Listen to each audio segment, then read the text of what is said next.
গত 16 বছর আওয়ামী লীগের সরকার বা গত 16 বছর যে ফ্যাসিজমের সরকার ছিল, তারা গ্রাম পর্যন্ত, পাড়া পর্যন্ত দলীয়করণ করেছে, করেনি? তথা একদম গ্রাম পাড়ায় যদি কোনো সালিশ হয়, সেটা ওই দলের নেতার মাধ্যমে, ঘুষের মাধ্যমে সালিশ হতে হবে।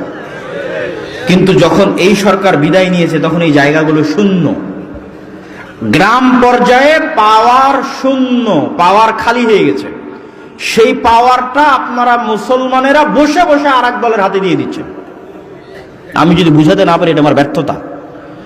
এখন সারা বাংলাদেশের গ্রাম পর্যায়ে ক্ষমতা শূন্য, কেননা গত 16 বছর যেই ফ্যাসিজম ছিল, সেই ফ্যাসিজম বিদায় নিয়েছে।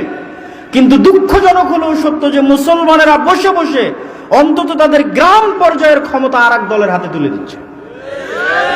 যেখানে যান সেখানেই শোনা যাচ্ছে, ভাই আগে তারা এসে চাঁদা নিত, এখন এরা চাঁদা নিচ্ছে। তাহলে তো সামাজিকভাবে অন্যায় অবিচার আপনারা প্রতিষ্ঠা রেখেছেন। এখন কেন একটু বুক চেতিয়ে বলতে পারেন না, না আমার গ্রামে অন্যায় হবে না? এখন তো কেউ নাই, এখন তো আপনার গলা টিপে ধরবে এইরকম কোনো শক্তি নাই। তাহলে কেন আপনি আপনার গ্রাম পর্যায়ে, কেন মসজিদের ইমাম, কেন গ্রামের মাদ্রাসা অন্তত গ্রামের সালিশের দায়িত্বটা নিচ্ছে না? ভাই নেয়নি? ব্রিটিশ আমলে পঞ্চায়েত হয়নি? আলেম ওলামা, মসজিদ মাদ্রাসার শিক্ষকেরা সালিশ করেনি? মসজিদের ইমাম সালিশ করেনি? করেছে। ব্রিটিশ আমলে ডিসেন্ট্রালাইজেশন এই কারণেই হয়েছে, বিকেন্দ্রীকরণ এই কারণেই হয়েছে। হাজী শরীয়তুল্লাহরা গ্রাম পর্যায়ে ইসলামী সালিশ প্রতিষ্ঠা করেছে, ইসলামী বিচার প্রতিষ্ঠা করেছে। এই যে ক্ষমতার শূন্যতা, এই ক্ষমতার শূন্যতাই হচ্ছে আপনাদের জন্য সুযোগ। আপনাদের গ্রাম পর্যায়ে সমাজ ব্যবস্থাকে শক্তিশালী করতে হবে, মসজিদ কেন্দ্রিক সমাজকে শক্তিশালী করতে হবে।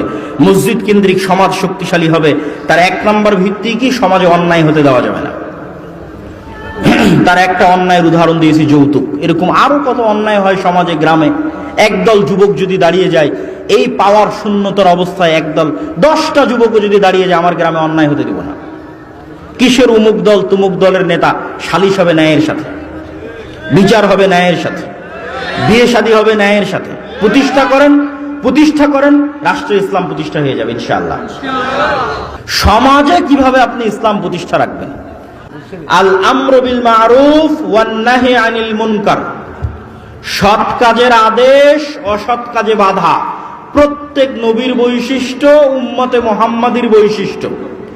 তো আপনার গ্রামে একটা মেয়ের বিবাহ হচ্ছে ডিমান্ড, যৌতুকের সাথে। তো আপনি ইমাম সাহেব কোন লজ্জায় সেই যৌতুকের বিবাহ